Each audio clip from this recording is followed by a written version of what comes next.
Y'all ready? Yep. Yeah. No. I said that and every one of you went. It's high energy today. Okay. Did I hit record? I was going to focus on you. All right. So you know how to work it? Are you a tech guy? All right. All right. Sorry we're late.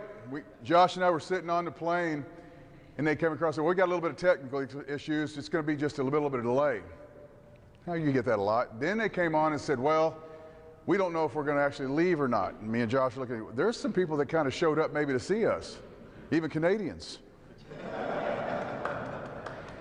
So we had to make a decision. Should we sit here and maybe we'll leave, or should we try to get another flight? And there's a guy next to us said, hey, there's a flight leaves at 11.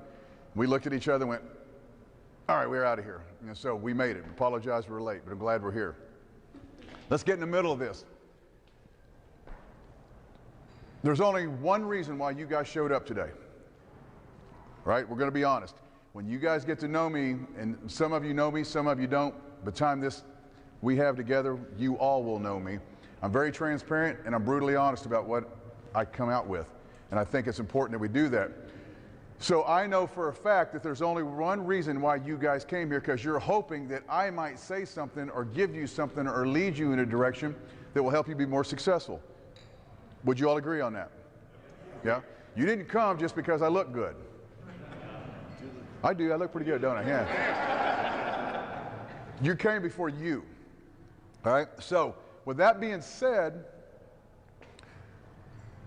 if you're going to take financial advice from someone, all right, you got some money, and someone says, hey, I got something I can share with you, I can help you with your money. And you know, respectfully, you're looking at them, and they're driving the same car they drove in college 15 years ago. You could tell by kind of the way they look that, you know, they might be wearing the same clothes they wore in college 15 years ago.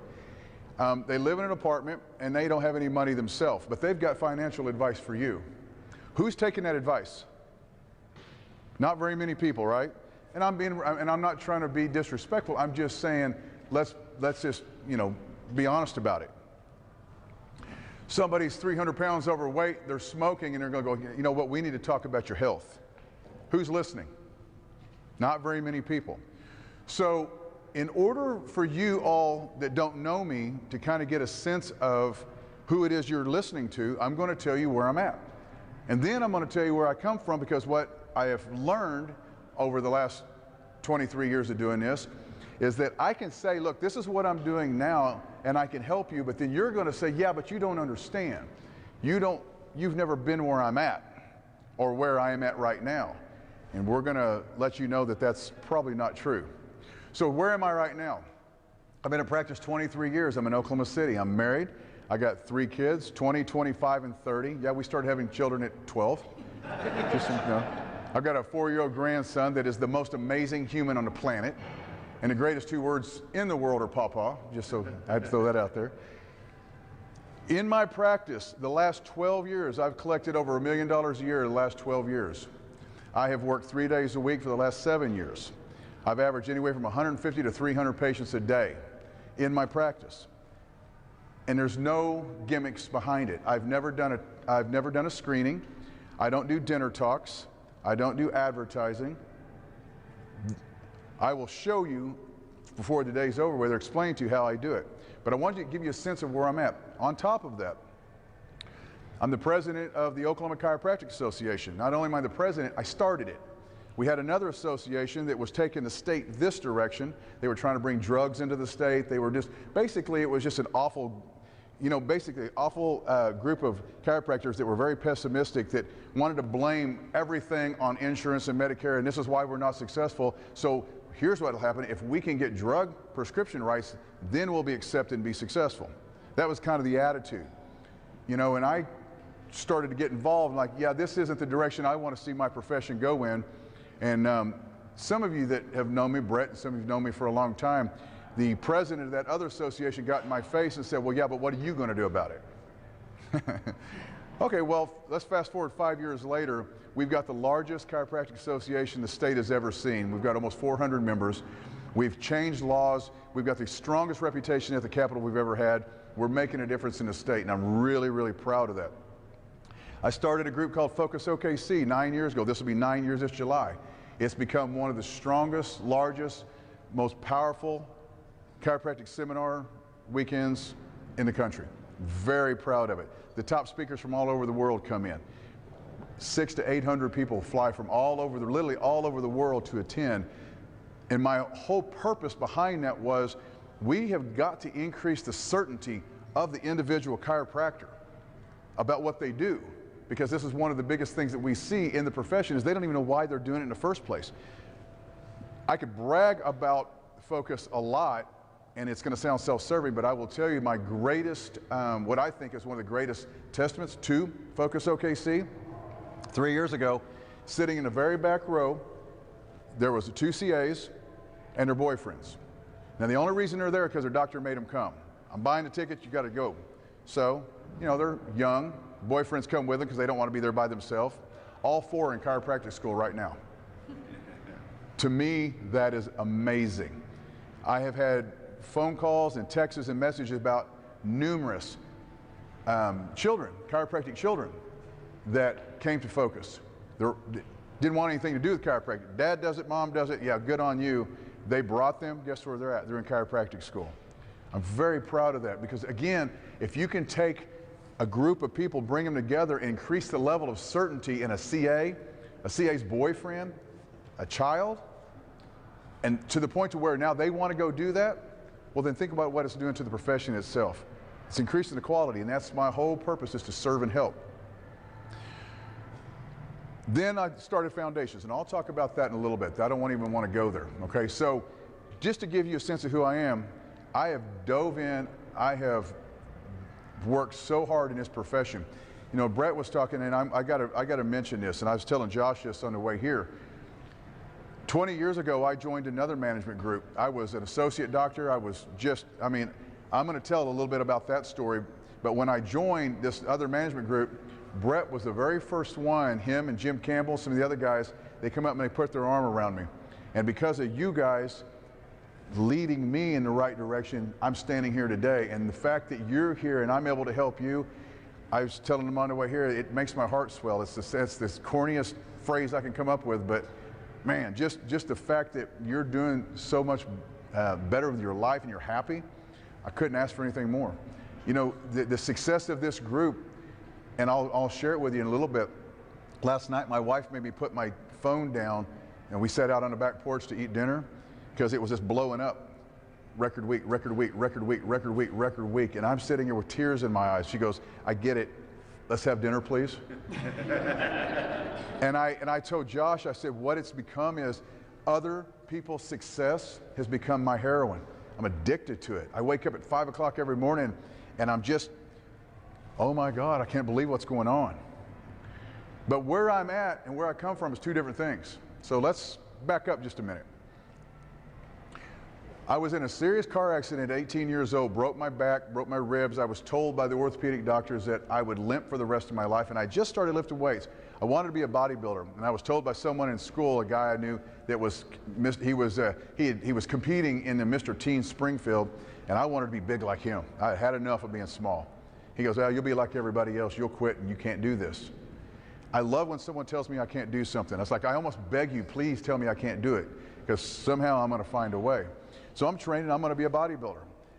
18 years old, car wreck, break my back. They say you'll limp for the rest of your life and your weightlifting days are over. Well, my uncle was a chiropractor, and I'd been going to him off and on since I was little, you know, wrestling in high school, football, you know, the aches and pains, like we all have those patients, right? I don't know anything about chiropractic. So I go tell him about what they told me. And he was what I call, I'm from Springfield, Missouri originally, down in the hills, and he's what we call an old hillbilly chiropractor. He had a few choice words that my wife made me promise never to say, so I won't. I'm on film, she'll see this. He said, lay down, and he started adjusting me. 6 weeks later, I'm back in the gym. 6 months later, I won Teenage Mr. Missouri. I competed for 20 years. I was third in the nation before I finally decided that genetically I went as far as I can go. Those guys get big up there, they get real big. Changed my life. I go to chiropractic school, I get out of chiropractic school, and because of chiropractic school, I met an amazing human being, Dr. Hugo Gibson. Does anybody know Dr. Gibson? Anybody had, okay? He's my hero. And like most of us, we all remember very little from school, other than like some of the epic parties that we had. We always talk about those. But Dr. Gibson was the one person that got something very simple, very basic through to me, and he said, move the bone well, get out of the way, and everything will take care of itself. Now, I was a C student, C for chiropractor. I mean, I was not a good, and even back then, you could get by with D's, and I said, D for doctor, I'm good with this. And everybody made fun of Dr. Gibson. He was that hardcore, old school chiropractor. When he adjusted you, you saw God. Y'all, who's been adjusted by Dr. Gibson? You know what I'm talking about. Lightning strikes you. 74 is still doing it. And I took that with me out of school. So I meet my wife, we're dating. She's got a 1.5-year-old and a 5-year-old. And I immediately have an instant family. We get married. We moved from Springfield, Missouri to Oklahoma City. I take an associate position with some doctors I was in school with, and now we got a baby on the way. Okay? Just getting the ball rolling, and I don't know anything. I go to the office one day, and I went to put the key in the lock, and it wouldn't work. And like, something's wrong here. So I go around to the front desk. It was in an office building. It was the bottom floor of an office building. And the girl that worked at the front, immediately she looked like she saw like a ghost. And she said, hang on a second. She went and got the building manager, and the building manager came out and said, those locks have been changed. What do you mean they've been changed? Yeah, the owners come and change the locks, and they're moving to practice. I never got a phone call. I never got a warning. What they did was they let the insurance build up till it got to a certain point. We were supposed to split a percentage. I never got my percentage. They said, well, it just hasn't come in, just hasn't come in. I didn't know anything different. I mean, I'm right out of school. What do I know? Shut it down and moved it. I'm 27 years old. I'm married. I got a baby on the way. I've got 2 stepdaughters and a wife, and I have 0 money. And when I mean I have 0 money, I'm not exaggerating. Some people say, well, I was kind of broke. No. I didn't have $5 in my pocket. We didn't have a checking account. We didn't have a savings account. We had a credit card with a $1,000 max, and 500 of it was gone that we spent on our honeymoon just getting married. Kind of a weird place to be. One of the most pivotal moments in my entire life is that lock not opening. It's 1995, and as I stand here right now, my heart tightens. I feel it. What do you do? I just moved my brand new family 4 hours away from her friends, from their family, to this place, and now what? So, I don't talk about this much, but it shows my character and kind of the person I am. I love everybody. I'll lay down in front of a bus for a stranger. That's my personality. I'm kind of a fighter, though. I like it. I was good at it. And my wife made me switch from using knees to using this, but I actually won the Missouri Tough Man because it was $1,000. I didn't have no money to take my licensing test in Oklahoma and move. So I went and won the Missouri Tough Man to get enough money to go to Oklahoma to take my board test.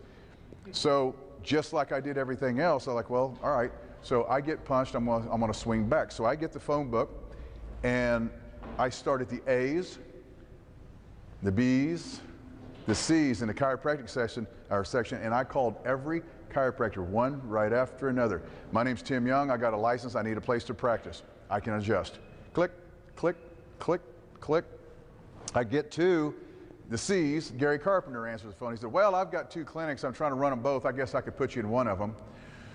So the other clinic, I was getting paid $500 a week. This one I was getting paid $700 every 2 weeks. $350 a week to provide for a wife and 3 kids. Now there's a whole lot more to that story. I was doing all kinds of things. I was going to the fairgrounds with a portable adjusting table, $20 an adjustment, adjusting cowboys and horses and dogs and goats, and it didn't matter if it had a spine, I'm moving it, I didn't care.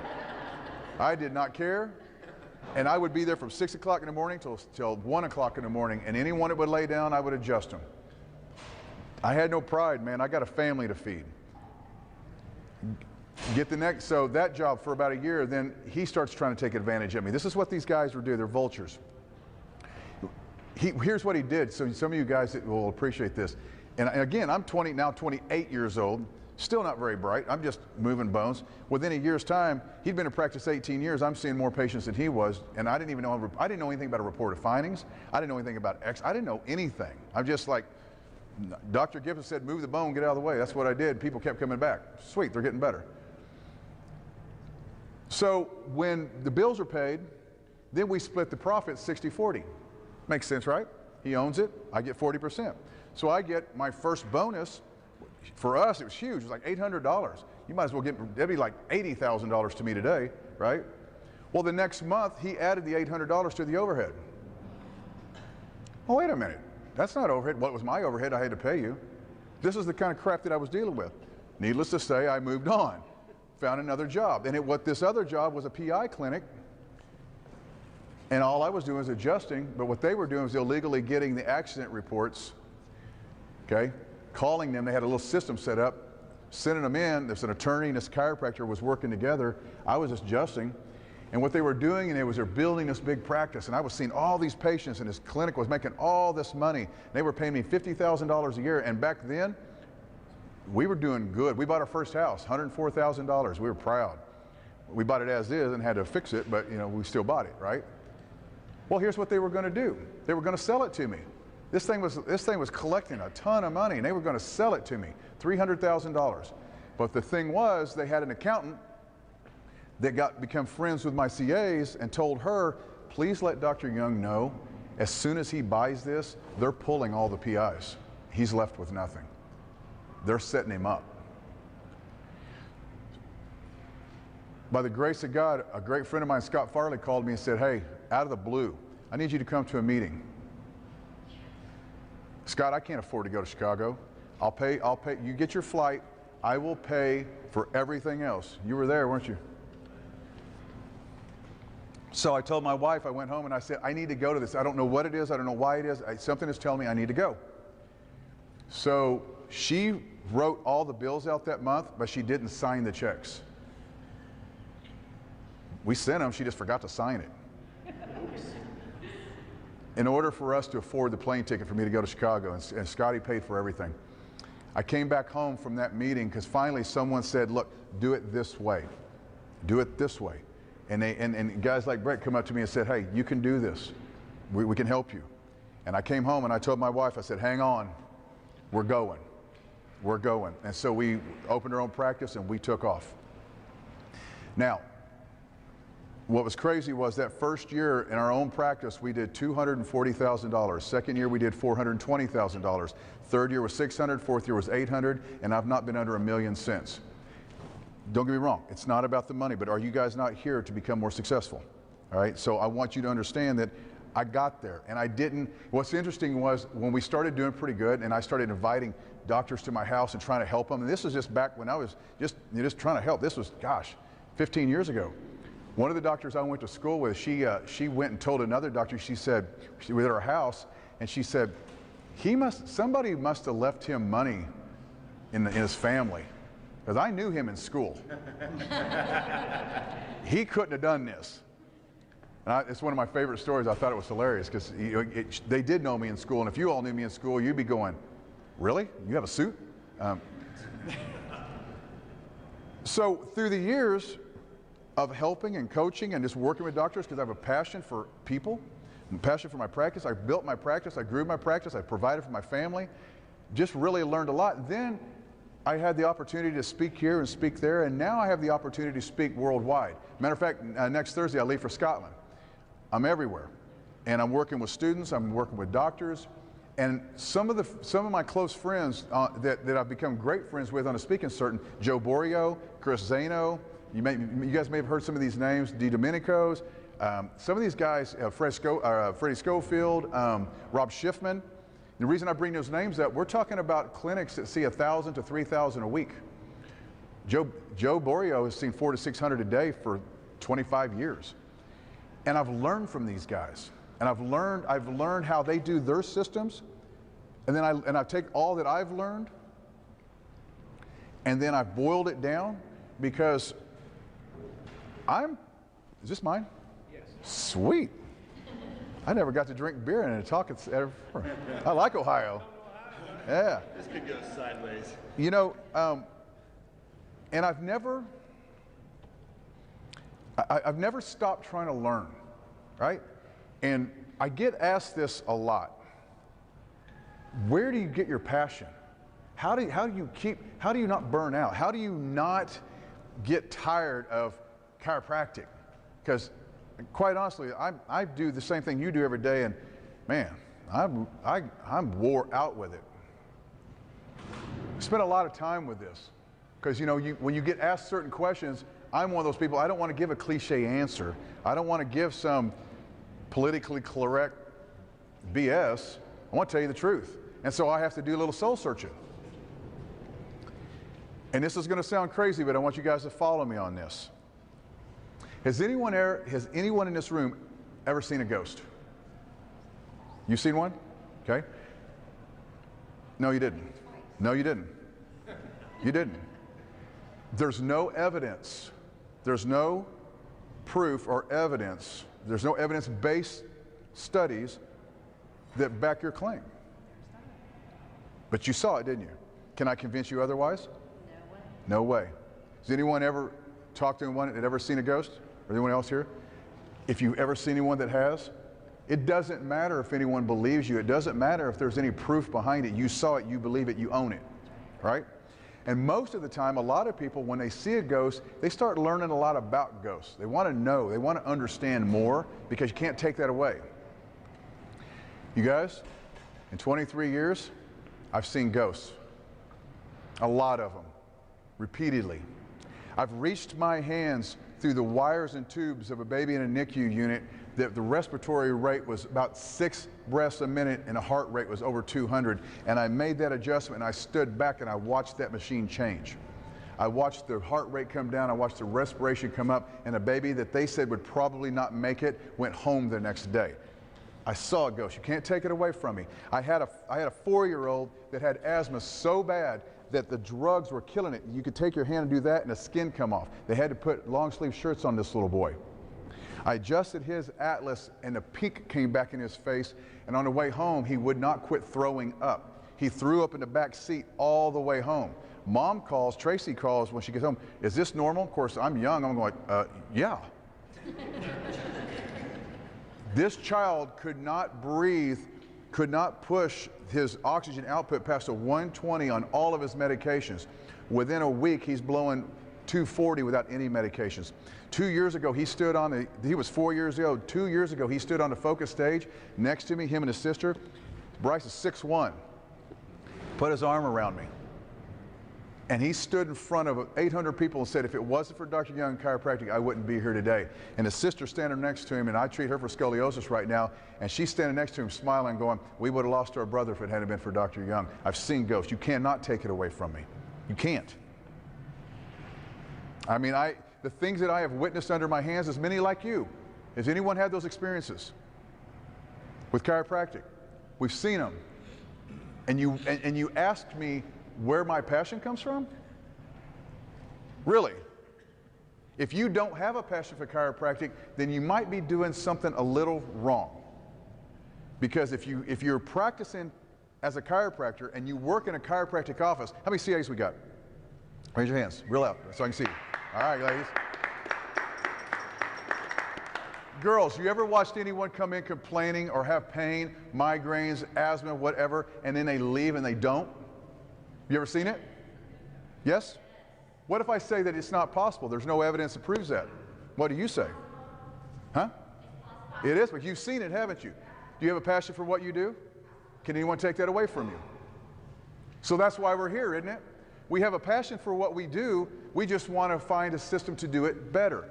So when I started seeing ghosts, I started wanting to know why, what's going on. Well, as far as I'm concerned, this is where I'm at. I told someone the other day, I think, honestly, if I was to cut my arm, I'd probably bleed green. This is who we are. The founder of chiropractic said, this is what it is. Now, along the way, there's a lot of really smart people that try to say there's no such thing as ghosts. Well, the founder said there was ghosts, and he proved it, and he explained it. Yeah, but he was crazy, so let's not look at that because we need to be more like the medical doctors because they're really smart and they're winning. I'll leave that alone. But I want to share something with you guys. This is my favorite green book. Has anybody got this, The Glory Going On? It's my very favorite green book of all of them. And there's a story in there, and the CAs, you would love this. If you can get your doctor to buy the book, you read it. It's called The Man Who Made a Ladder of His Cross. And what it is, back in 1919, the editor of the Davenport newspaper, he had went into the school, Palmer Clinic, and he wrote about his experiences. And he's the editor of the newspaper. He's a newsman. He's just reporting what he saw. And he reported about BJ growing up, and it's fascinating. And I love to hear third-party explanations or descriptions about what was going on in chiropractic back then, because it's just, to me, it's amazing. I was telling Josh on the way here, a lot of people don't know this, but BJ started teaching chiropractic. He had 3 students when he was 14 years old. 14 years old. He got kicked out of school because he brought 3 rats to school and let them go. He was kind of an ornery. I used to bring snakes to school and let them go, so I kind of relate to BJ a little bit. The teacher that kicked him out of school became one of his students at Palmer Chiropractic School. 19 years later, there's over 3,000 students. So he went from 14, 19 years later, 3,000 students. And I told Josh, I said, think about this. Why? Here's why. They asked Dr. Palmer, there's 2 things I want to talk about. And I'm not going to read a bunch of the book, but this is where I come from. This is where I come from. This is where I boil down everything that I do in chiropractic. This is, to me, is the secret to my success, other than everything that I've learned, but I want you guys to hear this. They asked Dr. Palmer, he was being interviewed, and asked him, you're lecturing, you're teaching, you're practicing, you're running a printing press, you've got 3 radio stations. I mean, the man, 16, 18 hours a day, 7 days a week, he worked. And they asked him, how do you measure your success? How did you do it? How did you go from 3 students to 3,000 students? Results. Results upon results turns. If you don't put results across, you go down. Results in getting sick people well put us where we are today. Not good business brains, not clever advertising, just results. I want you guys to think about this. Results in your office is how you build your practice. It's not advertising. It's not being smart. It's not marketing. It's results. And think about this for a minute. Put yourself in 1895, 1905, 1900, and I say chiropractic, and you've never even heard the word before. It was just made up. You've never ever known anyone to take their hands and push on a bone and make a noise. That you didn't do, right? How in the world did he go from 4 students to 3,000 students? Medical doctors, attorneys, teachers from all over the world come to Palmer to learn this new science. Why? Think about this, how crude those adjustments had to have been. We talk about, we adjust hard? Yeah. Think about the tables, think about the technique, think about their understanding of all of this stuff, right? Have you seen another school go from 14 to 3,000 since? Hasn't happened. They used to have ambulances bring patients to the school. When no one else could help them, they took them to Palmer Chiropractic School. They helped them. How? Does anyone ever think about this other than me? If you want to know how to build your damn practice, start thinking about what it is you do. 3 most important questions you'll ever ask yourself. Who are you, what do you do, and why do you do it? We're going to answer all 3 of those here in just a minute. I'm going to read you one more thing. This is my favorite. I read this to Josh. I find it. This is what I base my practice on and what I base what I coach and teach to run a successful practice. And I want you guys to get this. And this was written, he wrote this in 1961 when he was interviewed. Down through our years, our purpose has been to see how little we need to do to get the most results. How little we have to do to get the most results. Instead of treating effects with endless external methods from outside in, below up, our basic approach was to find internal cause, adjust it, liberate internal cure from above down, inside out, and quit. Where little does much rather than where much does little. Where little does much instead of a whole bunch does little. Does that sound like anyone's practice? Be honest. You don't have to raise your hand, but think about your offices. We have a patient come in and we give them a tour, and then we show them a video, and then we massage them, and then we put them on heat, then we put them on ice, and we put them on traction, and like kind of a rapper. I got a rap thing going here. EMS, ultrasound. They hang from a traction unit on the wall, and they hang, and they wobble on a chair. And then maybe, if you're real lucky, 20 or 30 minutes later, they're going to get an adjustment. Maybe. In my practice, and this is where I'm different than any other, I'll say it, coach, because that's what I do. That's what I do now. On top of my practice, on top of being a father and a husband and a friend, I coach, and I love it. And what a coach does, there are doctors that are much busier than I am, much more successful. But you think about this. I used this analogy the other day. Does anybody watch basketball? Okay, so we have Thunder basketball, right? Russell Westbrook, arguably one of the best players in the NBA. Yeah. So Russell gets all the accolades. He makes all the money. He's out there doing it. But he has a coach. And what the coach does is he pulls the very best out of Russell. He didn't tell Russell what to do. He sees the potential. He sees the skill. He sees what Russell can do, and Russell, this is the best of what you can be, and he allows that. And that's what a good coach does. That's where I come in. I can see the potential in people. I've done it thousands and thousands of times. But I've got to get something through to you guys. You guys want to be successful, right? That's why you come. So let's just talk about it for a minute. Let's get the greatest result. Think about this. Who wouldn't want to run their practice by getting the best results, having the best results with chiropractic, their patients getting well, making the most money, working less hours, doing less work? Who wants that? 5 of you. Okay, now you 5, I'm going to show you how to do this. See, here's my goal for every chiropractic office that I work with. Here's my goal. No less than $300 a week, working 3 days a week. No less than a $500,000 collection. Everyone should be averaging $50 a visit plus. Now, maybe out here, you guys are going, that's really low for us. Everybody's different. I know chiropractors seeing $500 a week, $500 to $600 a week, they're averaging $29 a visit. I know doctors seeing $1,000 a week, averaging $19 a visit. Doesn't make any damn sense to me. Do not devalue what we do as a profession. So I'm looking at nationwide, I think that there's no reason at all that you should at least average $50 a visit. My uncle was averaging $25 a visit 30 years ago. If we were actually keeping up with inflation, we should be charging $200 a visit, right? But we can't charge people. We can't ask them for money. Really? You send them for an MRI and they'll write an $1,800 to $2,500 check like that. That's not a problem. One of my good friends, Devin Verana, she's in our group. Her little boy fell like 10 feet out of the closet this last year, fractured his skull. Fractured his skull. They took him obviously to the hospital. They did absolutely nothing. They administered nothing. They did nothing. They didn't touch him. They just looked at him. They took an x-ray, found the fracture, did nothing. $18,000. And we're afraid to charge $50 a visit for a life-changing adjustment.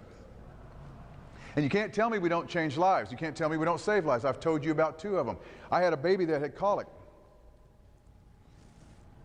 And we're talking about a miserable, screaming, upset, sick baby. She came in and she was rigid. Her body was in a contracture.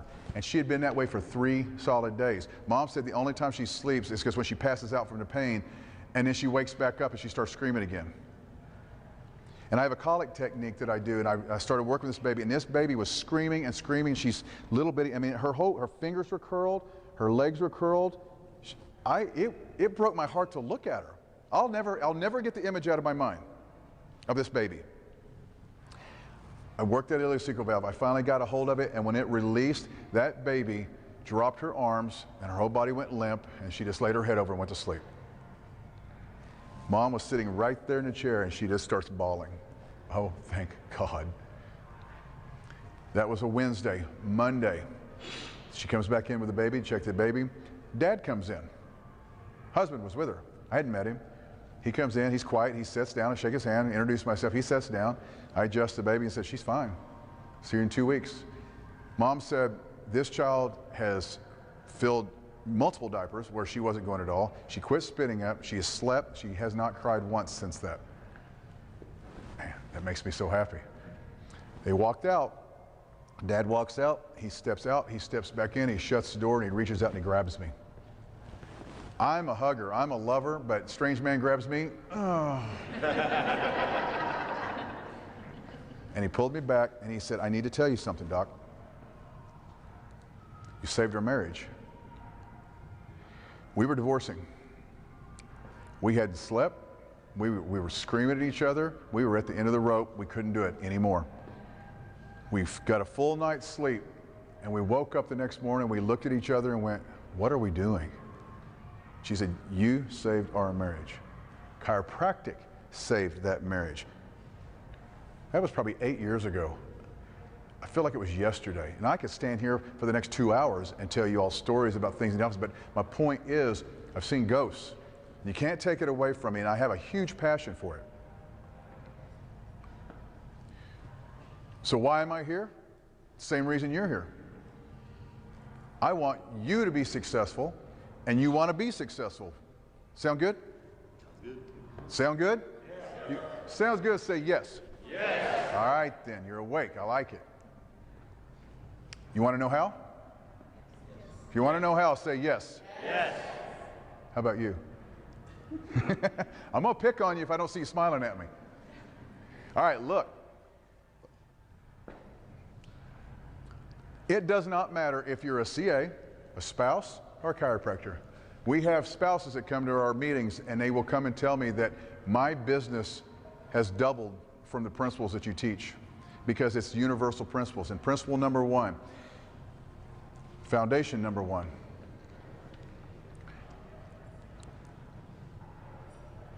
there's a reason I call it foundations. And everybody knows this analogy, everybody's used it a million times. But if you're going to build a house, do you build the roof first or do you put the concrete down first? You have to lay the concrete. Then you put the stem walls. Then you put the framing. Then you put the roof on, right? And I know it sounds like a dumb analogy, but is that not true?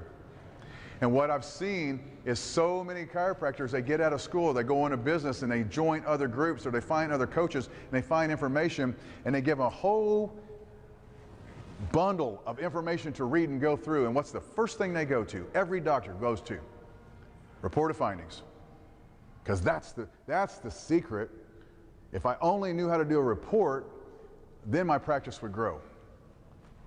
That's like building your roof and trying to set it on something that's not even there. There's no way it's going to work. You don't understand it, you don't believe in it, it doesn't make any sense to you. And it doesn't matter what you do. If you're a CA or a spouse or a chiropractor, you've got to start with a foundation.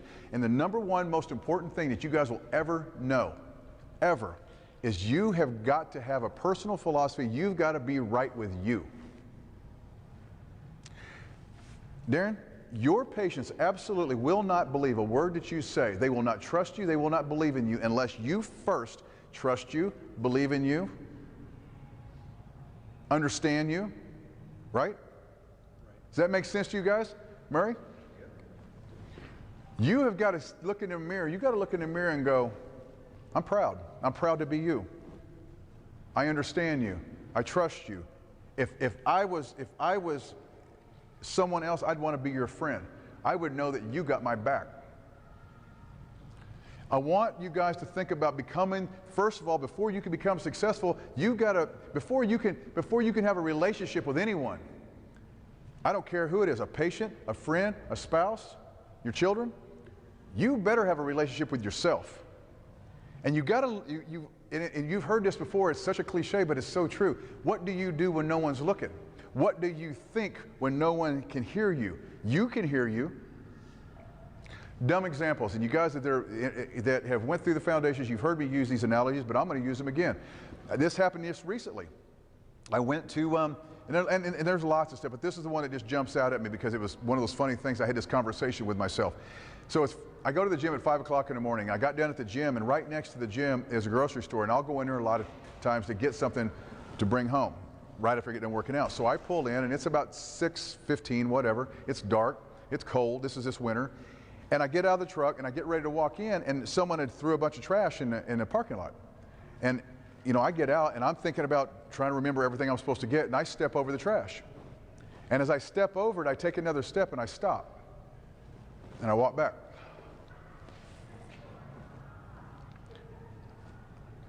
Is it my job to pick that up? Should I pick it up? Whose job is it to pick it up? So I had this whole conversation with myself. It was kind of an interesting, weird deal. If someone would have sit and watched and go, that guy's lost his damn mind. Then it just dawned on me. Well, of course you pick it up. First of all, it's not going to hurt you. Second of all, that's what you do. I picked it up and I threw it away. Now, what a silly, simple little analogy. But don't raise your hand, but everyone ask yourself, would you have picked it up? Odds are, if we're all being honest and truthful, probably not.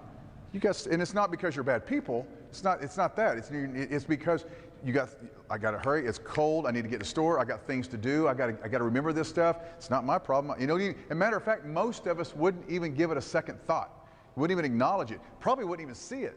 You got in the store and said, you just stepped over that trash. What trash? I didn't see no trash. And you probably didn't. Again, I know it's a silly analogy, but my point is, what do you do? What do you think? How do you act when no one's watching you?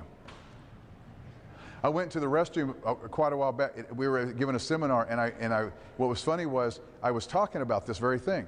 And in a break, I went in and I was washing my hands, and I dried my hands off, and I took the paper towel, and the wastebasket was full, and I kind of threw it in there, and it kind of fell off. And I took a step to the door, and I walked back in there and went, "Are you kidding me? You stood up there and told everybody about being that type of person, and you're going to do that?" So I picked all the paper towels up off the floor, I put them in there, and I got other paper towels, and I wiped the counters down to punish myself for being an asshole. My point is, and I won't over elaborate this, but I think you guys are getting it. Man, you got to get right with you. You spend time with that. I do a lot of reading and listening. It's like, you know, if you guys want to be healthy on the outside, if you want to be healthy, what you put in your body reflects. Well, what you put in here reflects. And I'm telling you, watching Good Morning America and The Walking Dead and reading the newspaper. Now, don't get me wrong, I like The Walking Dead, but I'm just saying. And that's all you put in your brain? And then you go to the office and you expect to serve? I mean, ask yourself this, chiropractors. When's the last time you picked one of these up and spent 15 minutes with it? I've spoken in front of 1,000 doctors. I've actually been places and I've held it up and they didn't even know what it was. They never even heard of a green book. After I had my seizure, I calmed down and I explained it to them. My point is, get right with you before you can get right with anyone else, okay? Now, let's talk a little bit about practice philosophy. And this is gonna rattle some of you a little bit. What time is it? Well, when am I speaking to? I'll go till midnight, huh? I'm going till 3? All right, so I got an hour? This room till 4. Oh, all right. So listen, all right, Ohio time. All right, so chiropractors, listen, I'm gonna rattle your cage a little bit. I'm gonna say some things that you might agree with, might not agree with, but follow me on this. My opinion, our practice philosophy is this is what we do as chiropractors. We restore and maintain proper motion within the joints of the body, whether it be the spine or extremities. Right? It's very, very simple principle, but I want to say it again. Our job as a chiropractor is to restore and maintain the proper motion within the joints of the spine or the extremities, anywhere in the body. We maintain and we restore that, right? It's just that simple. It's just that simple. That's what we do. And I got to get something through to you, and you may not want to hear this. That's all patients want to know. They don't care how smart you are. Patients do not care about the physiology, psychology, all the ologies, all the anatomies. They do not care about any of that stuff. And if you think they do, the next time you have a cavity, go to your dentist, and before he fixes your tooth, have him explain the history of dentistry. Or the anatomy of the tooth or a root. Doc, I really need you to kind of go through the philosophy of dentistry before you fix my tooth, because I really need to know this. Said no one ever. But yet they come to our office, and we think we need to give them a dissertation about who we are and what we do. And it's simple. They don't care. They only care about one thing right now. Help me. Can you help me? What's my problem? Can you help me? How long will it take, and what will it cost? That's all you have to answer. So practice philosophy is just that. We restore motion. Now I'm going to go over the report of findings with you guys. I'm going to actually, before you leave, I'm going to give you something that will actually transform and change your practice Monday. You will grow just Monday by so significantly that it's actually going to set you back a little bit. Go, I can't believe that just happened, because I get those phone calls all the time. You're not leaving here without that. Office philosophy. Girls, this is where y'all come in. A lot of you. When a patient comes to your office, they do not come to marvel at the artwork. They don't. When patients come into your office, they do not come in to look at the plants or the fish, smell the coffee, pictures of your kids. That's not why they're there. When you walk into my office, the only thing that a patient will see is things about them or chiropractic. The reason they're there. There isn't a play area for kids. I don't have pictures of my family. If someone asks me, is that a picture of your wife? I've just now taken them out of the frame of mind that they should be in. Why did they come? For me or for them? For them. Your office philosophy is based around this premise. Everything in this office, everything, is for the patient. And I'll tell this story because I always tell it, and it's kind of funny. Someone sent me a picture of a golden turkey, and I'll explain why. Years ago, I had a doctor want me to come into her office. And I want you to walk in, and I want you to just pick it apart. Tell me what I need to do. So when I walked in, on the waiting room wall, there was this huge bronze turkey. No, it was a peacock. I'm sorry, it was a peacock. It was a peacock. And it was the craziest thing. It was like, you know, you ever been to a garage sale and someone's got this like big ass bronze peacock for like $5, and you're like, who in God's name would ever buy that? I found it. And so I saw that and I was like, oh my God.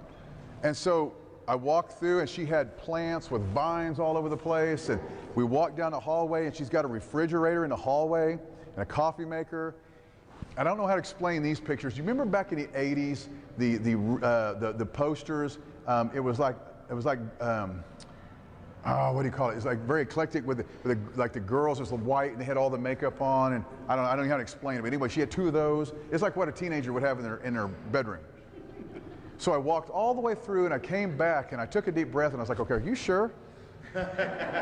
She said, look, I need to know what I need to do. And so I said, okay, first of all, this thing? She goes, well, okay, that's off limits. What do you mean it's off limits? I have had so many patients compliment that. Okay. And I put it to her this way. If your patients are complimenting you on this, what are they thinking about? Bronze peacock. What should they be thinking about? And for every one that compliments, they're being nice, first of all. I didn't say that. There's probably a dozen went, that's the most hideous thing I've ever seen in my life. Your office philosophy is you're creating an environment in your office that people want to come back to and they want to refer to. Has anyone here ever went to a restaurant that they absolutely loved? Yep. Did you ever tell a friend or someone about that restaurant? Did the restaurant ask you to tell them? Wouldn't it be great if our practice was that way? That people left and told other people without us asking for it. So ask yourself this, why did I tell other people about the restaurant? What was it about the restaurant? The ambiance, the service, the food, Everything about it made me want to go tell someone. So ask yourself, in your practice, does your office have a personality, an environment that others want to go tell other people about? Sit where your patients sit, lie where your patients lie, look where they look, listen to what they listen to, and be as critical as possible. Now you all, so this is pretty cool because I get to tell all my analogies because you guys haven't heard them before. Everybody else is like, okay, he's going to do that again. The CAs, I'm going to ask you all a question. And wives, are there wives here? Okay, you guys will understand this too. So tomorrow, every one of you, we're all coming to your house. Okay? We'll be there about 8:30. What are you doing tonight? Huh? Cleaning.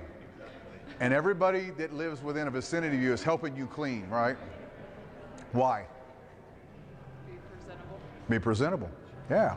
Because it's a direct reflection on you. You guys hear that? You know why you clean your house if you know guests are coming over? Because it's a direct reflection upon you, isn't it? Guess what? Your offices are your house.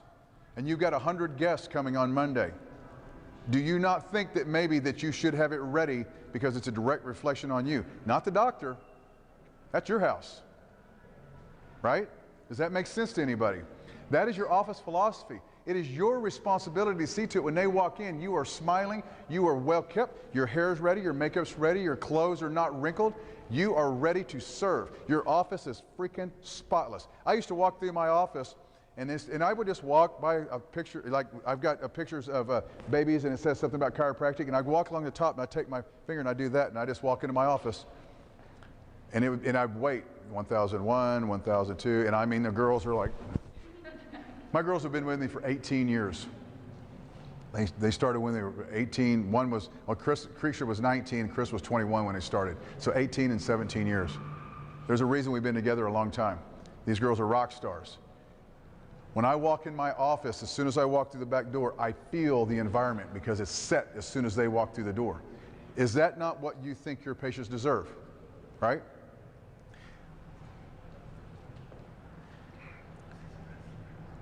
What I'm doing is, and I don't even know if you guys realize it yet, I'm building your practice as we sit here. I'm building your practice as we sit here.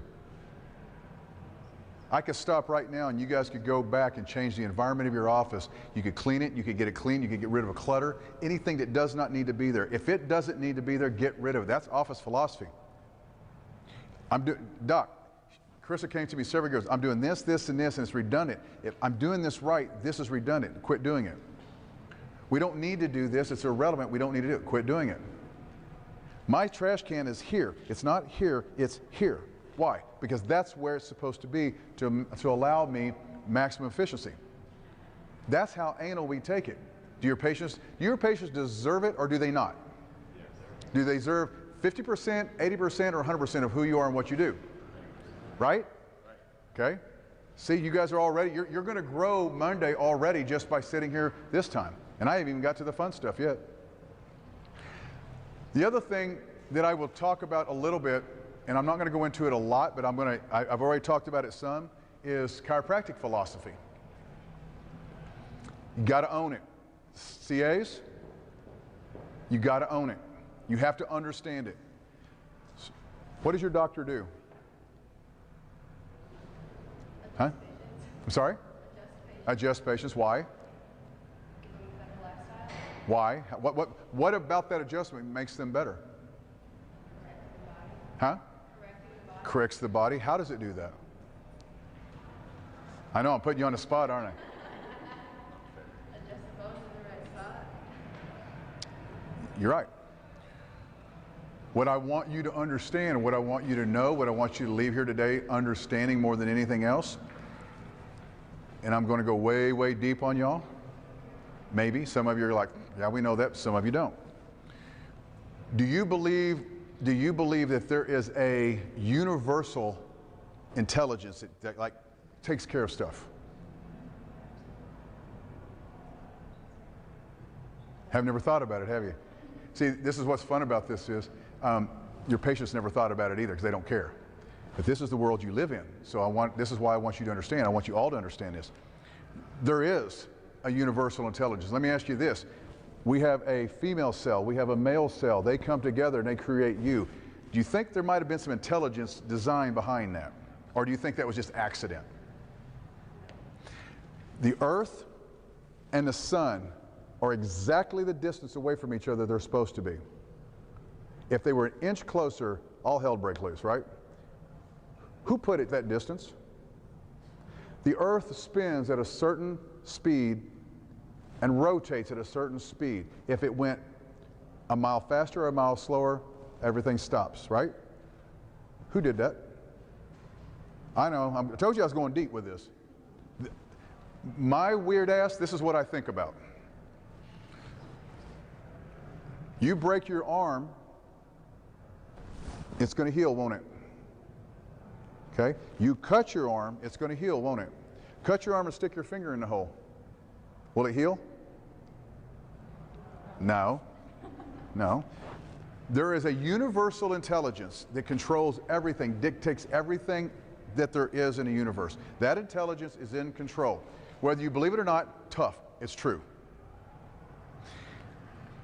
Life, the expression of life, is the expression of that universal intelligence. Body is expressing itself, and we call that innate intelligence. So, if you cut your arm and it heals, innate intelligence healed that. The body knows how to heal. You don't have to think about it. Tell your heart to speed up right now. Tell your heart to slow down. Tell your pancreas to produce just a little more insulin, real quick. Can't do it, can you? Who's in control of that?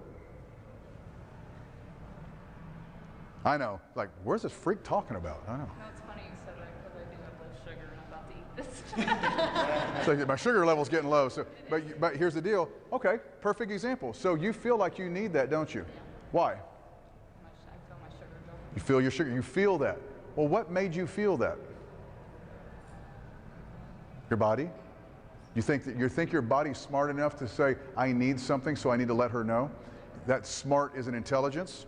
That's innate intelligence expressing itself. How cool is that? So when your patients come in, what you have to understand is, here's chiropractic philosophy, you guys. The body is in a constant state of adapting. Always. Doctors, listen to me on this. You guys want to be more efficient? You want to do less and get more? Understand this. The body is in a constant state of adapting. If you walk outside here and it's 115 degrees, what do you do? Are you sick? You have sweatitis? They're going to come up with a drug for it, I promise you. They just will. No. What is your body doing? It's adapting to its external environment, isn't it? Right? If you drink curdled milk, every time I do that, everybody goes, and you throw up, are you sick? No, your body's adapting to its internal environment. It's adapting, isn't it? You work with your hands without gloves. You work with ropes all day and you get a callus. What is that? Is that your body adapting? You work out, you go to the gym, you work out, you get stronger, you get bigger. What's your body doing? It's adapting to the stress you put on it, isn't it? Our bodies are constantly adapting at all time. Universal intelligence is creating.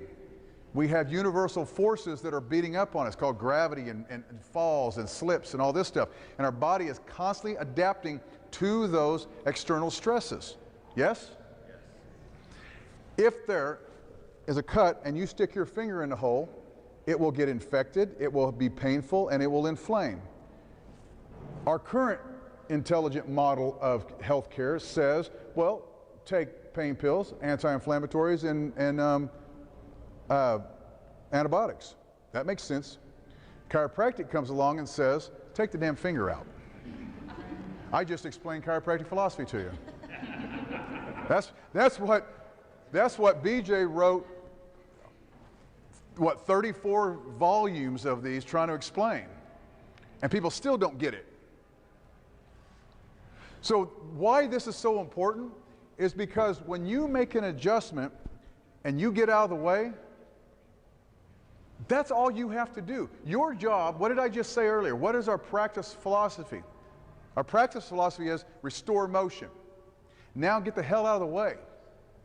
Get out of the way and let innate do its job. Take the finger out. You are not, you guys, man, you're going to love this. Doctors, I'm getting ready to take about 1 million pounds of pressure off of you. You are not responsible if they take care. You are not responsible if they pay. You are not responsible if they get well or not. You have no responsibility in any of that at all. And the quicker you remove that responsibility from your practice and your lives, the healthier and happier and more successful you will become. You are responsible for one thing. Tell them the truth, move the bone, help them up, and tell them I'll see you tomorrow. That's it. That is it. And I'll explain that as we go.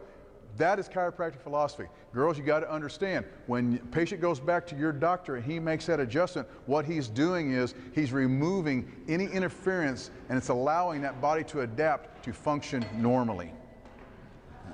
Now, if I ask you, what does your doctor do? You know a little bit different now, don't you?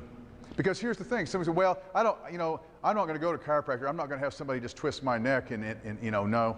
And you're going to go, no, ma'am, that's not what chiropractors do. What chiropractors do is they restore the proper motion back in the joints of the spine. And what that does is it removes any interference and allows the body to function normally so it can adapt to your surroundings. You sleep better, you breathe better, you feel better, and that's why. Oh, hell, got a card?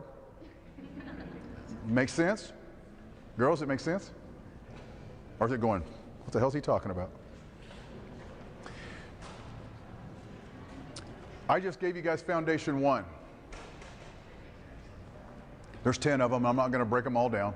I'll go through the rest of them faster so I don't wear you all out. But I need you guys to understand why I'm here, and if I'm going to help you, we got to start at ground level and move our way up. Now, the second thing that I want to talk to you all about real quick is x-rays. Who takes x-rays? Okay? Thank you.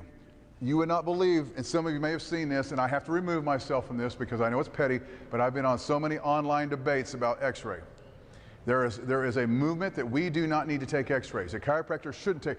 What it is, the ACA is saying that you shouldn't take an x-ray until 6 weeks worth of care. What the hell is that about? How many doctors, raise your hand if you've had a patient come in and you took an x-ray and went, uh-oh. Yeah, all of us. I had been in practice 2 weeks, and a patient come in and had been bumped from behind at 5 miles an hour. And he was just sore, his neck was sore. And he comes in and said, Doc, I'm sore right there. And he worked across the hallway. And he walked in and he said, hey, will you look at this? And again, I'm right out of school. I wasn't going to take x-rays. I was just going to rock that occiput or atlas like Dr. Gibson told me to. And I've seen ghosts. This is the first. This is probably, well, it's not the first one, but the one that really got me the most. And I tell people this story, and I think most of them think I'm making it up. I'm not. Why would I make this up? He laid on his back, and I put my fingers to palpate to see what side I was going to adjust, where it was at. And as I put my fingers there, it felt like somebody, it felt like a pager. Y'all are young. We used to have these things called pagers, and they vibrated when you need to make a phone call. That's what this was 1995. We still had them. My fingers vibrated to the point where I took my hands off. It was like, it freaked me out. Again, I'm 27 years old. I don't know anything about philosophy and universal and innate. I don't know. All I know is I'm going to rock this atlas.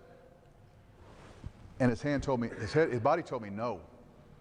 So I like, okay, that's weird. Did it again? It did it again. And I backed off and I said, which I had never said before, we need to take an x-ray. Took an x-ray and both sides of the atlas were fractured. Had I rocked that the way I used to adjust back then, I would have killed that man where he laid right there. I would have been on all the headline news. We would have a whole different story now. I seen ghosts. You can't tell me innate doesn't exist. You can't tell me that God's not on the job because God saved me that day. He saved that patient that day. Murray, where's Murray at?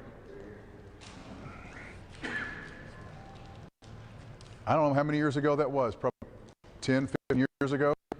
Me and Murray were having a conversation, and we were having this conversation about chiropractic and practice, and just going through some stuff back in the day. And to this day, Murray, I believe it just like then, there's not a doctor in this room that chose to be a chiropractor. Not one of you. Wasn't your choice, it wasn't your decision. You were chosen, weren't you? You were chosen, you were placed on this earth, you were chosen to be a chiropractor because we need people that will step up and serve where no one else will. And we're the ones that's got to do it. And we're chosen by God. I don't care if you believe it or not. It's true. That's the only explanation you can give me is why my fingers did that. 5 years later, 6 years later, I have a patient come in. She's 88 years old. She had broke her back 3 times by bending forward. That's how much osteoporosis she had. I'll never forget her. And her back was hurting. Weird. I don't know what I'm going to do with her, but I had to do something. So I set her on the table, and I laid her on her back. I got her down, and all I did was, I sat in and I took my fingers, and all I was doing was just lifting with my fingers just to try to, I don't know what I was doing, touching her. I mean, just something. This woman needed help. A friend brought her in. And I got down to the right side, and that same vibration came back. I don't know how many years, it was probably 3, 4, 5, 6, 7 years later, I don't know, whatever. And I said, Ruth, you've got something wrong with and it would have been her left kidney. She goes, well, that's weird. I don't have a left kidney. So I went back through and I said, Ruth, I don't know. And I don't even know why I said this. I had no basis. I had no knowledge. It just came out. There's something wrong with your kidney. That's why your back hurts. She says, well, I've been to the VA. They've run every test under the book. Well, go back and tell them to run some more. That's all. I don't know what else to tell you. She came back in that next week and she said, Doc, I got to tell you something. They run more tests and they found a rare bacterial strain that was in my kidney, and it got me the right antibiotic, and I'm feeling great. And back then I'm like, well, I'll be damned. That's kind of cool. All these years later, and all the ghosts that I've seen, and all the studying about it that I've studied, I look back at those moments, at the things that I felt and the things I experienced, and there's only one explanation to me. There's just only one. We have an innate to innate connection with everybody we come in contact and touch. We all have it together. But God said, this is what's going on. Can't explain it any other way. That's why I'm so passionate about this. That's why we take x-rays, because we're using our God-given intelligent brains to look at the spine and find out where the greatest amount of stress is. Because I want you guys to start doing this. I want you all to start looking at your 5th cervicals. All your lateral cervicals. Look at C5. Start looking at all of them. And you're going to find out the #1 most commonly stressed bone in the spine. Look at the anterior aspect of the vertebral body of C5. And you're going to start seeing bone spurs. You're going to start seeing C2, C3 is beautiful and anterior, rounded. C4, start seeing C5 and C6, that's where the bone spur is. Why? That's where the greatest amount of stress is. That's why we take x-ray. And what I did was in the foundation system, I put it all in video. There's nothing written. I show you. I go over 64 different x-rays out of my office. And this is what I see. This is what I'm looking at. This is why I'm adjusting here. All the way through. And I've had doctors been in practice 30 years that no one ever explained it to them that way. Will Likens, Will's not here, is he? Will went from 200 to 400 a week, 200 to 400 a week, just by looking at x-rays and adjusting what I've shown him in 16 weeks. Because no one ever showed him that. Take your x-rays, understand what it is you're looking at on an x-ray. Make sure that when you look at an x-ray, you see the greatest amount of stress. Because if that is an area of stress, then it's probably the area of a lack of motion. And what is our job? To restore the motion back in that joint. Do the least, get the most result. Does that make sense to you guys? Now, there's 10 foundations, and I will probably tell you the personal philosophy, and the guys that are in the group, they will probably tell you the same thing. The third one is connection. And I think that's probably the most powerful, because you guys want to know how to build a practice. And me and Josh were talking about this on the way here. Everybody wants to do systems, and they want scripts, and they want to know where to stand, and they want to know all this stuff, and all you have to do is connect. Adjust your patience. Say, you know what I want you to do for me? Go have a great day. I'll see you tomorrow. Look your patient in the eye. Be present when they're there. Smile at them. Let them know you care about them. Give a great adjustment and open the door. Does anyone here have wear glasses that have a glass cleaner? You got one with you? Perfect. Of course he does. I'm getting ready to give you all, doctors, you guys want 10 new patients next month or the rest of this month? Raise your hand if you want 10 new patients. Girls, you can do this too. Come here, sis.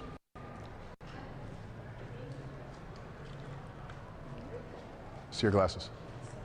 Okay, so you come in and you got an adjustment. You laid your glasses, right? I adjusted you and I helped you up, okay? And I'm going to show you guys this. There's a whole system of when you make an adjustment, how you do it, how you connect with the patient. The adjustment is 50% of it, the other 50% is connection. I'm going to help her up, and then I'm going to walk over, and I'm going to have this in my pocket, and I'm going to walk over, and I'm going to clean your glasses, and I'm going to say, you know what I want you to do? I want you to go see what a beautiful day you're getting ready to have. Well, all right. I'll see you tomorrow. All right. Now, sis, let me ask you a question. How'd that make you feel? Important. Yeah. Talk about the environment in the office. Do you want your patients to feel important or less important? Now, here's the thing. This is very, very important. And Alan, I think you and I had this conversation. Don't do that as a gimmick.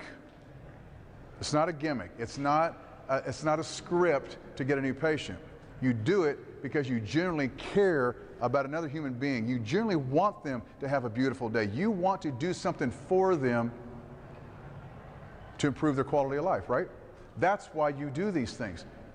I was at a meeting last year, and it was a meeting of what they call the top coaches and practices in the whole profession. It was like a mastermind meeting. And at the end of the weekend, everybody went around and they talked about what they call their best practice. And what they did was they talked about things that they could do to build their practice, things that we've done. And it was great stuff, but every bit of it was marketing. Marketing, marketing, marketing. And I sat there and I was like, all right, so it was my turn. And I stood up, and that's before I got my eyes fixed. I had glasses on, and I took my thing out and I said, well, I just take my patient's glasses and I clean them and I tell them to enjoy this beautiful day they're getting ready to go see and have. That's all I said. There was 80 doctors from all over the world there, and you could have heard a pin drop. They've been listening to all these marketing ideas and writing all these notes, and I just simply said, be present and serve your patient.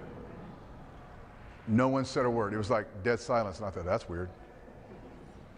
I sat down after the class, one after another come up and said, that was brilliant. That was amazing. That got me right here.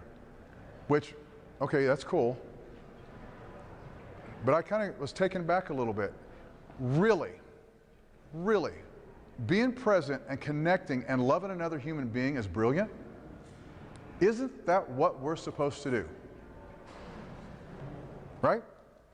Now, connection is, there's a whole system and flow behind it. When a patient comes in, every male that walks in my office, here's the deal. In my office, I have one table. I have one room. I don't have open bay, and I don't have multiple rooms. I don't like it, and I'll explain why. I open the door. I call the patient. They walk in. I shake every man's hand. Hey, Justin. Good morning. Good to see you. Comes in, lays face down. I adjust them. I get up. I always help them up. I never take my hands off a patient the entire time, ever. I never speak when I'm adjusting a patient. If you're ever speaking when you make an adjustment, if the doctor was going to do brain surgery on your wife and he's talking through the whole thing, would you want him to shut the hell up? That's how serious I take my adjustments. When the patient leaves, I open the door and I shake their hand. I said, I want you to have a great rest of your day, and if I can do anything for you, please let me know. And I don't just say it, I mean it. I mean it. Every single time. I average 60 to 80 new patients a month. Don't ask for any of them. Create that environment, right? I recently had, we've changed softwares. We went with Platinum, and I really, really like it. I had another software for 20 years, and I got bought out, so this old guy had to change, and I didn't like it. But I'm glad we did because I really like it. the guy that came and helped train the software, he used to be a sales consultant or for another coach years and years ago. They had a huge coaching group, chiropractic coaching group. And he was watching my office and he was baffled by it. He was just baffled. He's like, he goes, doesn't it wear you out opening and closing that door? And I said, it takes a whole lot less energy than doing dinner talks every Tuesday night. And he kind of went, okay. And then he said something else about something I was doing. I said, well, it takes a whole lot less energy than doing group reports. I mean, I'm done at 6. I'm at home at 6:05 or 6:20 if Josh calls.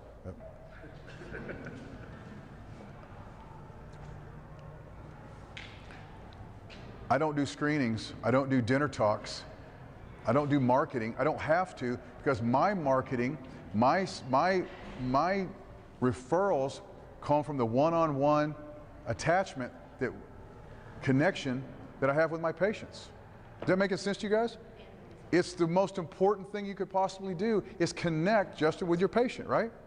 You gotta, girls, when they come into you, you're the first person they see, the first person they hear, the last person they see, and the last person they hear.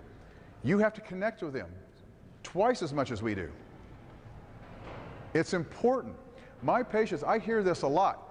I feel better just being here. As soon as they walk through the door, now you know you're on. Now you know you're on. But girls, you ever get this static about paying and scheduling and not following through? Like at the end of the day, you're like, I think I'm going to jump off a cliff. Anyone ever have that? We don't. We don't. Because we've created an environment that people want to be in. Learn to connect, and that's part of this whole program, this whole process. Then I'm not going to go up, I'm going to beat up on the doctors a little bit. Learn to freaking adjust, not manipulate. Oh my God. I'll be in Scotland next weekend teaching the Scottish Chiropractic Association over their adjusting technique. And I've been in London, I've been all over, but I've been all over this country. And I spend a lot of time with the schools, with the students, and I watch what they're being taught, and I'm horrified. I'm horrified. A lot of us that's been in practice for a while, we actually learned how to adjust back in the day. We had some good teachers. Some of us learned how to adjust, but we got lazy along the way, and now we start manipulating. If you're standing at the head of the table and you're taking the head and you're twisting it, that is not an adjustment, that is manipulation. I know I'm stepping on toes. I get someone mad at me every time I do this talk. I don't care. Get mad. Because the only reason anyone's going to get mad at me because they know I'm right.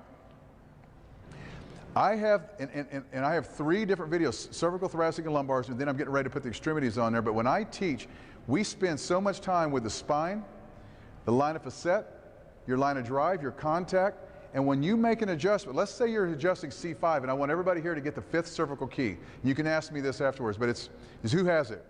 Okay, life-changing book, isn't it? It's written in the 50s by the Reavers. The only thing they adjusted was 5th cervical, and everybody got well. It was amazing. Anyway, so if I'm going to adjust the 5th cervical, you got a C5 on the right. I'm not twisting the whole damn neck. I want to adjust what? 5th cervical through the facet on the right. So I'm going to have to get my body over. I'm going to have to bring the head. I'm going to have to come under the facet, and my line of drive is this way and up toward the ceiling. That's where my hands go, and it's right now, not this. If I've got somebody with a hot disc, L5 on a hot disc on the left, I'm not putting him in side posture and just cranking him, am I? I'm putting him in side posture. I'm bringing that knee up. I'm taking my pisiform. I'm coming under the 5th lumbar, under the transverse process on the lateral side, and I'm picking that 5th lumbar up off the disc. And the only thing that moves is L5 on the left right now. Has anyone here been adjusted by me? Okay? Do you know I'm telling the truth? There is no freaking manipulation. Here's the thing. This is what I tell my patients, and this is what I want you to start telling your patients, and I want you to say it with conviction and belief. Justin, I am the very best chiropractor on the planet. There's no one better than me. Okay? I'll tell my patients that. And they're going to look at me, and I can see that look in their eye, like, that's probably the most arrogant statement I ever heard in my life. And I'll kind of smile, and I go, you know why? Because in my opinion, you deserve the very, very best, don't you? Okay, now all of a sudden I'm not so arrogant. I'm actually like, oh yeah, I like this guy. Let me ask you guys a question. CAs, if you get adjusted, do you want the best adjustment or do you want a half-assed adjustment? Doctors, do your patients deserve the very best chiropractic adjustment that they could possibly get? Or is it okay with you that they just get kind of manipulated and cracked? Ask yourself that tough-ass question. Is it okay with you? Because if it is, you're in the wrong room. I thought y'all wanted to be successful, because I'm telling you right now, just like BJ said, results. That's how I see ghosts and miracles. If I'd have went in there with that baby and twisted its head, do you think it would have got well? If I'd have taken that 4-year-old and just manipulated the mid-back, do you think he would have threw those poisons up and that asthma went away? No. We have got, you guys listen, we have got to start taking chiropractic a hell of a lot more serious. Don't take yourself serious. I'm lighthearted. If you watch me in the office, I'm a clown. I am laughing, I am dancing, I am hugging, I am having fun. I have so much fun in that office. Josh, he went from 200 to 400 after he come and watched my office because he realized I could be me. Yeah, don't be you, Josh. No. No, just kidding. But that's the whole key. Have fun. Be lighthearted. But when it comes to delivering, spot on. Laser focused. Not just once. If you go in and get adjusted your very first visit, right? And it's the best adjustment you ever gave or you ever received. 10th, 15th visit, maybe 6 months later you go in and a little off, he's thinking about something else and he kind of, that one kind of hurt. How does that make you feel? You don't really want to go back, do you? You ain't going to say nothing because you respect him, nice guy, but I'm just not going to go back. Right? Think that doesn't happen in your office? It does. And don't get me wrong. You give the best adjustment that's ever been delivered by a human being to another human being on the planet, and they still might not come back. That's not your responsibility. But it's my opinion, it is your responsibility to be the very best you could possibly be. Every single freaking time. Not just the first visit, not just the 5th visit. And CAs, that goes back to you guys. I'm off the adjustment a little bit, but it goes back to the office visit. When that new patient comes in, man, the red carpet gets rolled out. And wow, man, a new patient, and we just treat you like royalty, and you got a patient sitting in the waiting room, and they're going, yeah, I remember when they used to treat me like that. You know what's funny is this is a small room, but I've done this in front of 1,000 people, and I can look at the faces, and you can see the look on their face like, ooh, that was too close to home. That kind of hurt. Because it's reality. And here's the thing, I'm not trying to beat up on anybody. Don't think for a minute our office doesn't do it too. It's just we catch it real fast. We catch it. If the office goes down, it's because we're off, not them. Right?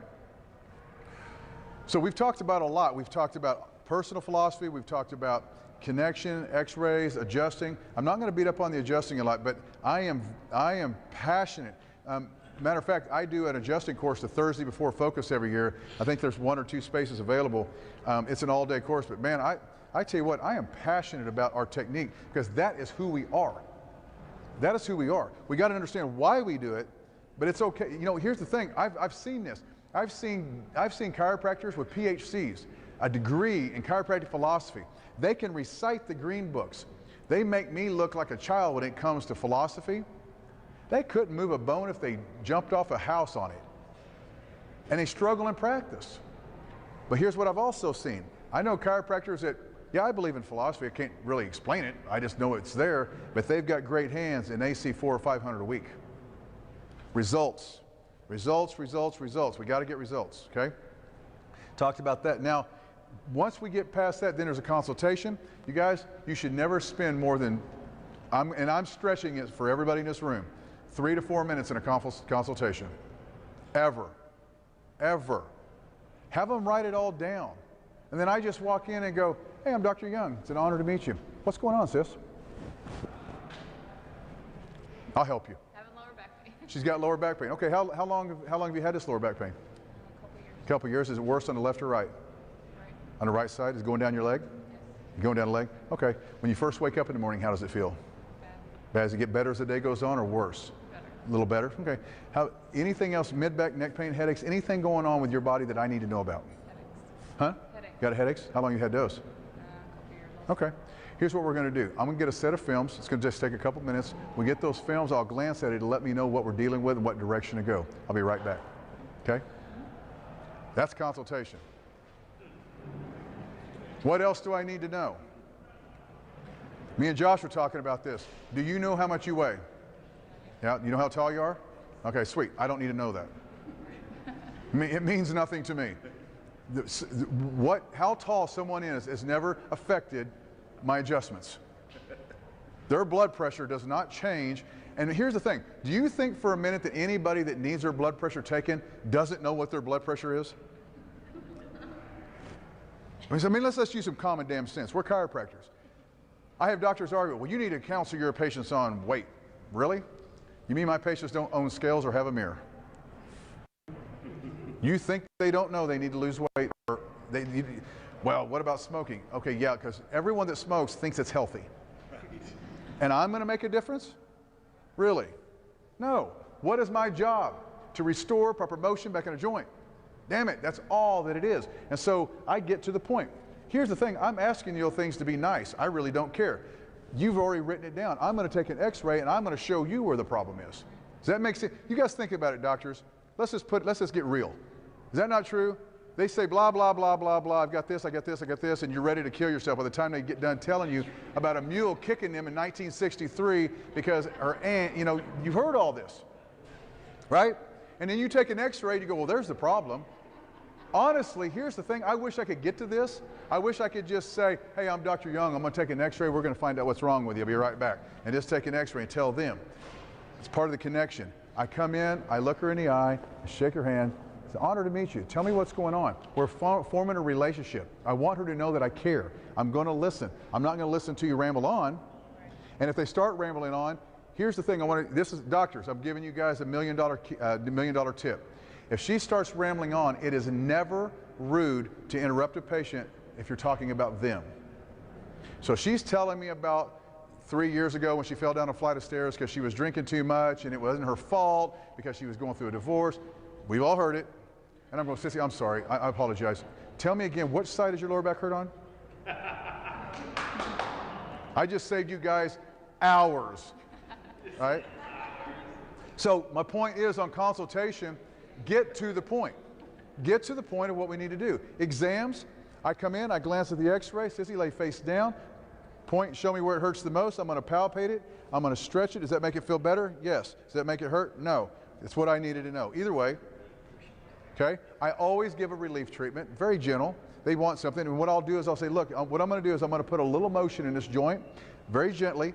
I want to see how the joint's moving. That way when I study your x-rays, I can put 2 and 2 together and come up with the results that you want, okay? Gentle adjustment. Gentle adjustment. That way they felt like they got something, but at the same time, if this little girl comes in and I put her in side posture and I very gently, and nothing moves, and a little bit more and nothing moves, then I'm going to set her up and go, okay, we're leaving this alone. But most of the time, if you're really specific, little bit of motion, mid-thoracic, whatever it may be, just be gentle, a little bit of motion.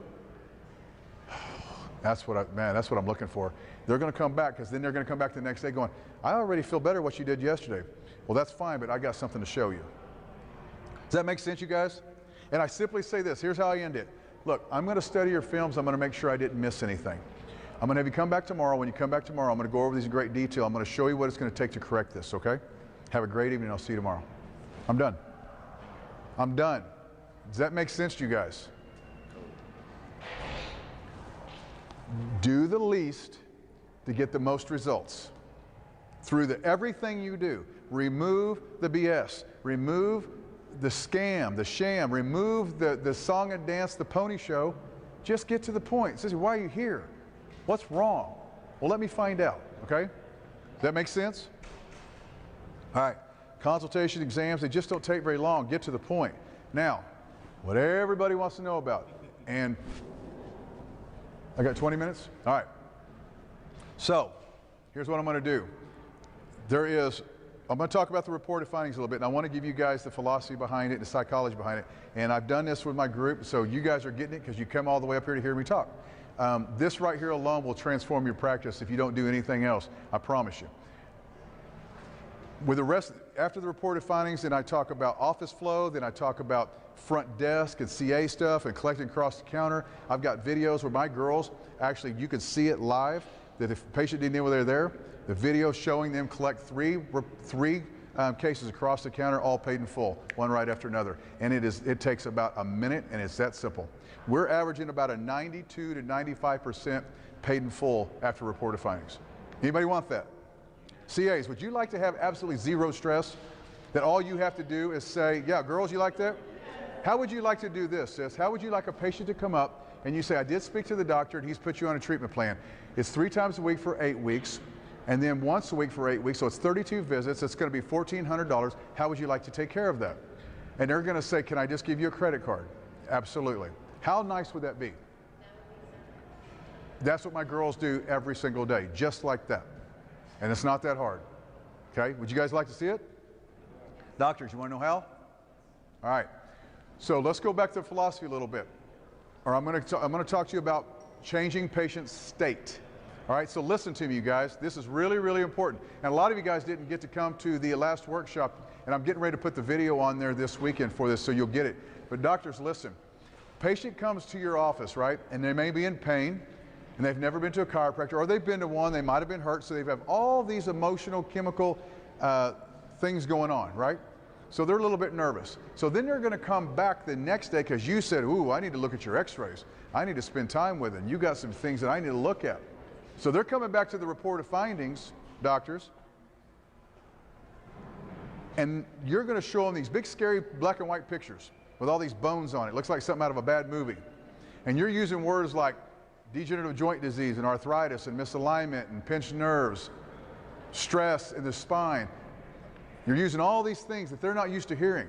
We hear it all the time. It's just like common vernacular. But to them, it's a scary language that they don't understand. So you're going over their x-rays and you're going to go, Josh, here's your problem. Your curve is reversed in your neck. You got a bone spur on C5. The reason that bone spur is there is because you've got so much stress on that joint. The reason there's stress on it is because you injured the joint, and that joint has a lack of motion. So every time your head moves, that joint does not move with it. So that lack of motion is causing stress, and that stress is causing swelling and inflammation and now pain, and here you come to see me. It's affecting the nerve. It's going down your hand. Does that sound like what you come with? Now, Josh, what we've got to do is I've got to get in there and restore the proper motion back in that joint, let the pressure off that nerve and let that heal. Does that make sense? Now, I'm going to show you what we're going to do, then I'll explain to you our game plan. Now, listen to me, you guys. Think about this for a minute. Patient comes in your office. They're nervous, they're scared, they're in a state of anxiety. They're producing chemicals that they can't control, that they don't even know is being produced, and they're kind of in a guarded motion. You all see that, right? How stressful is it to you guys to do a report? Be honest. Is it kind of stressful a little bit? I mean, not like stress like, what, you know, like horrible, but it's like there's a little bit of, all right, I got to deliver this report. I got to get them to listen to me and understand. I want them to follow through. I want them to get it. You have that, right? We all do. So here's the thing. You show them all the scary things. Then you tell them, I'm going to show you what we're going to do, and then I'll tell you our game plan. Has anyone here ever had a patient, after you've adjusted them, sit up and go, oh, I feel better already? Anyone ever had that? All right? There's a reason for that. There's a reason for that. The reason is you made a physiological, emotional, chemical change within that body. You changed their state. Right? So you give them their first adjustment, then you set them up, and I always set them facing the other direction. And I say, now sit up tall, take a deep breath, and relax for just a minute. Then I walk over, I tear the paper, I drop it in, and I walk around real slow, and I come up and I face them. And I said, now look, Josh, let me explain it to you this way. If you decided that you were going to go to the gym and work out and get in better shape, right? You're going to increase your strength and your health of your body. You're probably going to go to the gym for about 3 to 5 times a week, aren't you?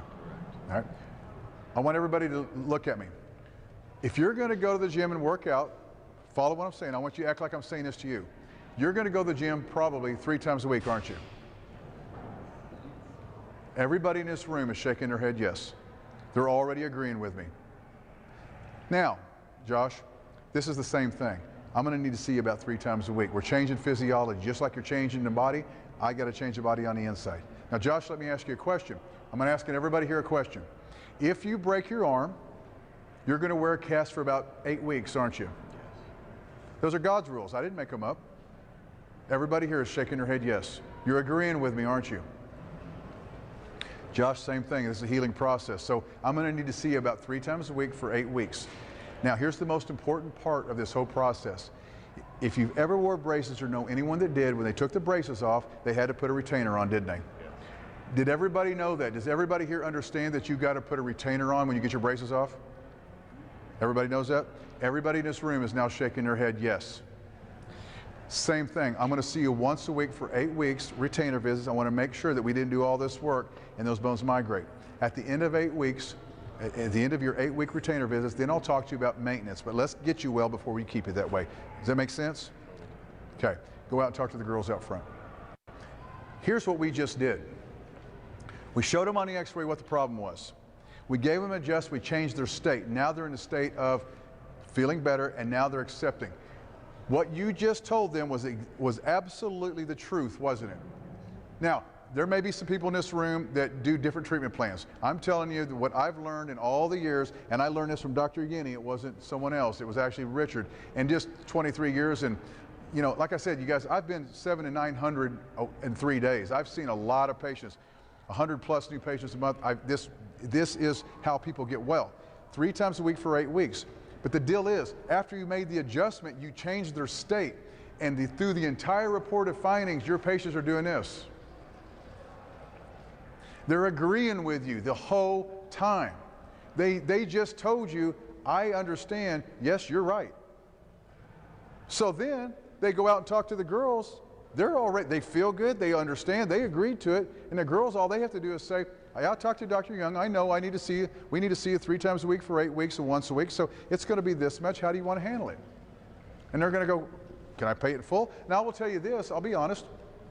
Like our cash patients and patients who have like $5,000 deductible, so they're paying cash, what we personally will do is we'll say, look, if you want to pay this all in full, we'll give you a 20% discount and a cervical pillow.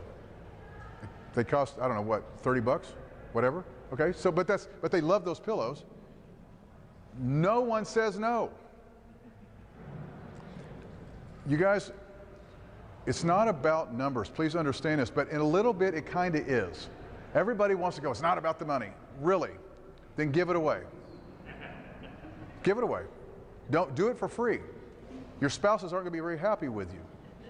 It is about the money. It is about the numbers, because you have to get paid for what you do. And I will tell you, last year I worked less hours than I ever have, and I collected $1.3 million. That's not true. 1.298. I missed it by $2,000. I wanted to see that 1.3 so bad, and I just didn't get it. That's a lot of money for a hillbilly chiropractor that just adjusts bones 3 days a week. Here's the reason I'm here. I can help you do the exact same thing if you want. If you want. And I'm not one of those guys that says, listen, here's who I am, this is what I used to do, this is what I want you to do. This system that I'm here telling you guys about, this foundation system, you get online and you watch the video and you see me do it with a patient. And you watch them shake their head. You see my CAs collect. You watch me adjust 18 patients in 20 minutes. You see it, you watch it. It's real time, it's nothing made up. It's the most transparent, honest coaching program that there is. If you're in the group, raise your hand. Do you agree with me? Absolutely. Yes. Now, this is what the funny thing is. I've had people call me, or not call me, send me a message, go, dude, what are you doing? You're killing us. This whole $299 thing?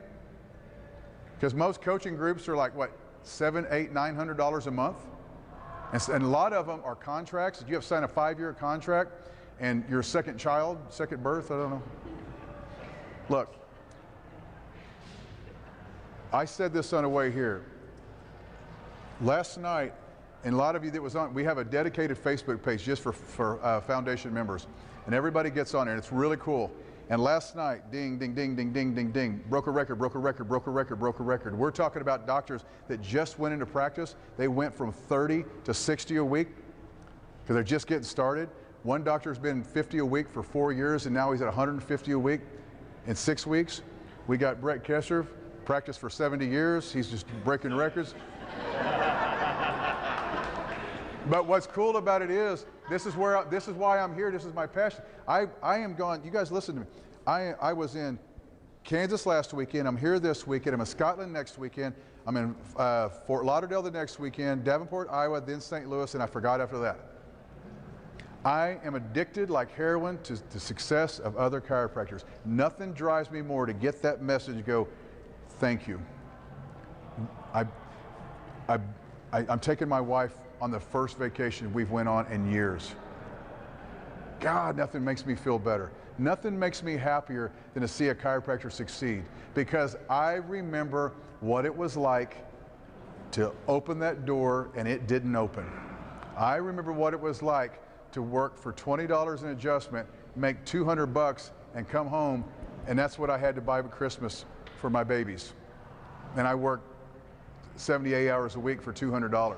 I remember those days like it was yesterday, but I also remember the first time I walked into Toys R Us, and my wife and I walked out, and we both had tears in our eyes because it was the first time we went in there and we didn't care what it cost. We bought our kids everything we wanted to. We talk about it every Christmas. And I want that for you guys. I want it for you. That's why I'm here. So if there's anyone here that's even remotely interested, I mean, we got flyers and tables. Oh, I created my own adjusting table too. I don't know if that's up there. Information's up there, but it's as simple as Focus OKC, join now. $2.99 a month. There is no contracts. I have a doctor that texted me yesterday that I went to school with. We were in chiropractic school together, and he was broken down, he was upset, and it was funny because I said, you know, he had another coaching group really take advantage of him. His wife said, "You will not join another one ever. You're done." And I kept sending him messages. I hadn't talked to him. He was just on my heart. And he's like, "Why do you keep reaching out to me? Who am I to you?" And I texted him back. I said, "How long have you known me?" I didn't expect this response. He said, "I'll tell you how long. Since try one. You were in try two. We were playing volleyball against each other, and you assholes were beating up on us try ones, and you out as me." I'm like, "Oh, way too much information. I was expected 20 years. I don't remember being, mean to you. I'm sorry." And I said, "Jason, have you ever known me to lie to you?" Never. I'm not lying to you now. He joined 3 or 4 days ago, and I got a message today. Thank you so much. His office has already changed. His tone has already changed, and I want to do that for you guys. CAs, I want you guys to be as happy and successful as my CAs are. After 18 years, they're probably the highest paid CAs in the world. I've yet to meet girls that make more. That's my fault. I've spoiled them, but they take good care of me. I want everyone to be successful. So I know we got just a few minutes. Has anyone got a question? Alan? Oh, we're going upstairs? Yeah, they continue, but not in this. All right, well, let's do this. All right, so we'll shut this session down of chiropractic, and then we'll go upstairs. And if you guys got questions, come and ask me, and then we'll have a beer together. Thank you for your time. Oh. All right.